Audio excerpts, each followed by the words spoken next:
السلام علیکم ورحمۃ اللہ وبرکاتہ۔ احباب، ہدایت النو کے اسباق کے ساتھ میں ہوں منکیر۔ بسم اللہ الرحمن الرحیم۔ وَأَصْلُ الْمُبْتَدَاءِ أَن يَكُونَ مَعْرِفَةً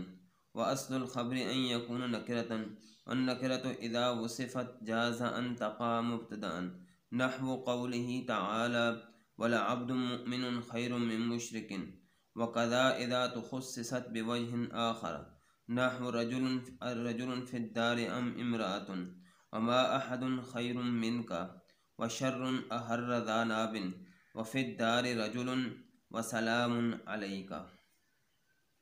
اور مبتدا کی اصل یہ کہ وہ معرفہ ہو، اور خبر کی اصل یہ کہ وہ نکرہ ہو، اور نکرہ کی جب صفت لائی جائے تو اس کا مبتدا واقع ہونا جائز ہے، جیسے اللہ تعالیٰ کا قول ہے وَلَعَبْدٌ مُؤْمِنٌ خَيْرٌ مِّن مُشْرِكٍ۔ اور اسی طرح جب اس نکرہ کی تخصیص کسی اور طریقے سے ہو تو جیسے رجل فی الدار ام امرأۃ وما احد خیر منک اور شر احر ذا ناب اور فی الدار رجل اور سلام علیک۔ احباب، آج کے سبق کے اندر ہماری بحث چل رہی تھی مرفوعات کے اندر مبتدا خبر کی، تو مبتدا خبر کے بارے میں مصنف رحمہ اللہ نے ایک قاعدہ بیان کیا ہے اور اس کے کچھ استثناء بیان کیے ہیں۔ تو قاعدہ یہ ہے کہ مبتدا خبر کے بارے میں مصنف نے بیان کیا کہ مبتدا کی اصل یہ ہے کہ وہ معرفہ ہو، اور خبر کی اصل یہ ہے کہ وہ نکرہ ہو۔ اصل میں قاعدہ بھی ہوتا ہے، قانون بھی ہوتا ہے، یعنی خبر کے بارے میں قاعدہ یہ ہے کہ وہ نکرہ ہوگی، اور مبتدا کے بارے میں قاعدہ یہ ہے کہ وہ معرفہ ہوگی۔ مبتدا معرفہ ہوگی اور خبر نکرہ ہوگی۔ لیکن کچھ مقامات ایسے ہیں کہ جہاں پر مبتدا کو نکرہ لانا بھی جائز ہے، اور وہ مقامات تخصیص کے ہیں، یعنی جہاں مبتدا کے اندر تخصیص ہو جائے تو وہاں جو ہے آپ مبتدا کو نکرہ بھی لا سکتے ہیں۔ تخصیص مطلب یہ ہے کہ بہت سارے افراد ہوں، ان میں سے کوئی تخصیص مطلب ہوتا ہے خاص کرنا، تو بہت سارے افراد میں سے چند کو خاص کر لیا جائے تو وہاں اس وقت جو ہے مبتدا کو نکرہ لا سکتے ہیں، مبتدا کو نکرہ لا سکتے ہیں اس صورت میں۔ تو جیسے مثالیں دی ہیں مصنف نے آپ کو۔ پہلی مثال ہے وَلَعَبْدٌ مُؤْمِنٌ خَيْرٌ مِّن مُشْرِكٍ، کہ جب مبتدا کی نکرہ ہو، صفت لائی جائے،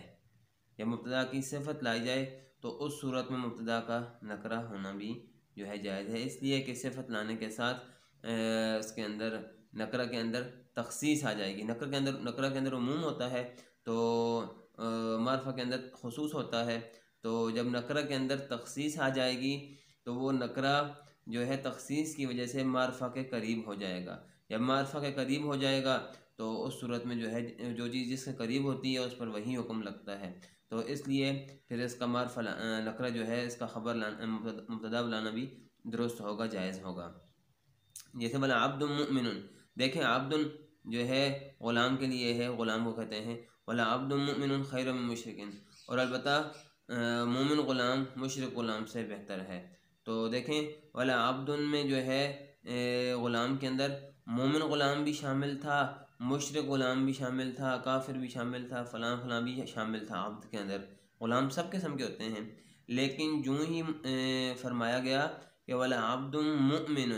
کہ مومن غلام، تو جب مومن غلام کہا تو یہ تخصیص ہو گئی غلام کی، خاص ہو گیا کہ غلام سے مراد صرف وہ غلام مراد ہے جو مومن ہو، مشرک کافر وغیرہ ذالکہ جو غلام ہیں وہ سارے جو ہے اس کی نفی ہو گئی، تو لہذا صرف ایک غلام کی تخصیص ہو گئی، ایک قسم کے غلام کی، اور وہ جو ہے مومن غلام ہے، تو لہذا صفت لانے کے ساتھ جو ہے اس کے اندر تخصیص ہو گئی۔ جب تخصیص ہو گئی تو نکرہ کا مبتدا بنانا بھی درست ہو گیا۔ تو ولا عبد مؤمن جو ہے موصوف صفت مل کر مبتدا بن جائیں گے، اور خیر من مشرکن جو ہے یہ خیر جو ہے ہو جائے گا صیغہ اسم تفصیل، اور من مشرکن اس کا متعلق، اور صیغہ اسم تفصیل متعلق سے مل کر جو ہے یہ خبر بن جائے گی، تو یوں اس کی ترکیب درست ہو جائے گی۔ یہ تو ایک جگہ ہو گئی، ایک مقام ہو گیا۔ دوسرا مقام مصنف نے بیان کیا اور کہا کہ اس طرح کسی اور وجہ سے بھی جو ہے کسی اور طریقے سے بھی تخصیص ہو جائے مبتدا کے اندر تو اس وقت بھی اس کا نکرہ لانا درست ہوتا ہے، اور اس کی مثال دی مصنف نے الرجل، یہ الرجل فی الدار ہے، یہاں کاتب کی غلطی ہے، الرجل فی الدار ام امرأۃ، کیا گھر میں مرد ہے یا عورت ہے، ٹھیک ہے۔ تو ایسا حمزہ استفہام قاعدہ یاد رکھیں، ایسا حمزہ استفہام جو متصلہ کے ساتھ آ رہا ہو، یعنی ایسا حمزہ استفہام یا ایسا استفہامی جملہ جس کے بعد جو ہے متصلہ آ رہا ہو، تو اس صورت میں بھی جو ہے اس کی وجہ سے تخصیص ہو جاتی ہے۔ تو کیوں تخصیص ہو جائے گی؟ جب کہا جائے گا ارجل فی الدار ام امرأۃ، گھر میں مرد ہے یا عورت ہے، تو گویا کہ ایک ہے، ان دونوں میں سے، مرد عورت میں سے دونوں میں سے ایک ہے، تو جواب دینے والا کہے گا رجل یا کہے گا امرأۃ، تو تخصیص ہو جائے گی، ٹھیک ہے، ایک کی نفی ہو جائے گی اور ایک خاص ہو جائے گا، ایک رہ جائے گا، تخصیص ہو جائے گی۔ تو ایسی صورت کے اندر بھی جو ہے مبتدا کو نکرہ لانا درست ہو جائے گا، رجل فی الدار ام امرأۃ، اس صورت میں بھی جو ہے مبتدا کو نکرہ لانا درست ہے۔ وما احد خیر منک، تیسری مثال آ گئی وما احد خیر منک، تو اس کا معنی ہے اور کوئی بھی تجھ سے بہتر نہیں ہے۔ تو پہلے ایک بات یاد رکھیں، ایک قاعدہ یاد رکھیں کہ جب نکرہ تحت نفی واقع ہو، یعنی نکرہ کے اوپر نفی داخل ہو، تو اس میں عموم کا فائدہ ہوتا ہے، وہ عموم کا فائدہ دیتی ہے، یعنی ایسا کوئی بھی دنیا جہان میں نہیں ہے، ٹھیک ہے۔ اب اس کا معنی ہم کرتے ہیں وما احد خیر منک، اور کوئی ایک بھی تجھ سے بہتر نہیں، یعنی پوری دنیا میں، نفی نکرہ تحت نفی ہے نا، تو پوری دنیا میں کوئی ایک بھی تجھ سے بہتر نہیں ہے، اس کا معنی اس طرح ہم کریں گے، یعنی نکرہ تحت نفی واقعہ ہو، نکرہ نفی کے تحت آ رہا ہو، یعنی نکرہ پر نفی داخل ہو، تو پھر اس وقت جو ہے نکرہ کے اندر اور بھی زیادہ عموم پیدا ہو جاتا ہے۔ اچھا، تو اب ہم کس طرح اپنی بات کس طرح ثابت کریں گے کہ نکرہ جو ہے مبتدا واقع درست ہے؟ تو اس کا قاعدہ یہ ہے کہ جب نکرہ تحت نفی واقع ہو تو عموم ہو گیا، تو عموم ہو گیا تو سارے نکل کے ایک طرف ہو گئے، جو مخاطب ہے جس کو کہا جا رہا ہے کہ کوئی ایک تجھ سے بہتر نہیں ہے، اس کے علاوہ سارے جو ہے ساری دنیا ایک طرف ہو گئی، تو وہ گویا کہ سارے کے سارے ایک مجموعے کی شکل میں آ گئے اور ایک جو ہے گویا فرد معین بن گئے، اور جب ایک طرح کے فرد معین بن گئے تو وہ گویا مخصوص ہو گئے، تو مخصوص ہو گئے تو پھر اس وقت جو ہے اس کو آپ جو ہے گویا کہ یہ جو ہے سارے ایک طرف ہو کر مخصوص ہو گئے ہیں، تو گویا یہ بھی ایک قسم کی تخصیص ہو گئی ہے، تو لہذا اس لیے بھی جو ہے آپ اس کو نکرہ کو اس صورت میں بھی مبتدا لا سکتے ہیں۔ تو ایک صورت یہ ہو گئی۔ اگلی صورت یہ ہے وَشَرٌ أَحَرَّ ذَا نَابٍ، اس کا معنی ہے شر احر ذا ناب، کہ کسی شر نے جو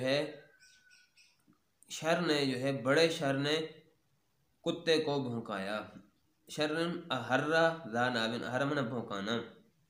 ذا ناب کتے کو کہتے ہیں، کتے کے دانت ہوتے ہیں نوکیلے، تو نوکیلے دانتوں والا، تو نوکیلے دانت ہوتے ہیں کتے کے، باقی جانوروں کے نوکیلے دانت نہیں ہوتے، جنہیں ہم انیاب بھی کہتے ہیں اپنی تجوید کے قرات کی اصطلاح میں، تو وہ دانت جو ہے کتے کے ہوتے ہیں، تو کتے کے علاوہ کسی اور جانور کے نہیں ہوتے، تو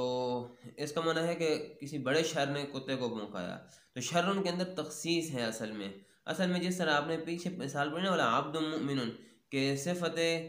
کے ساتھ جو ہے جب صفت لائی جائے کسی نکرہ کی تو اس میں تخصیص آ جاتی ہے، تو وہ صفت مذکور تھی اور یہاں پر صفت مقدر ہے، اصل میں عبارت یہ اس طرح بنتی ہے وَشَرٌ عَظِيمٌ أَحَرَّ ذَا نَابٍ، کسی بڑے شر نے کتے کو بھونکایا، یہ تنوین جو ہے نا اس پر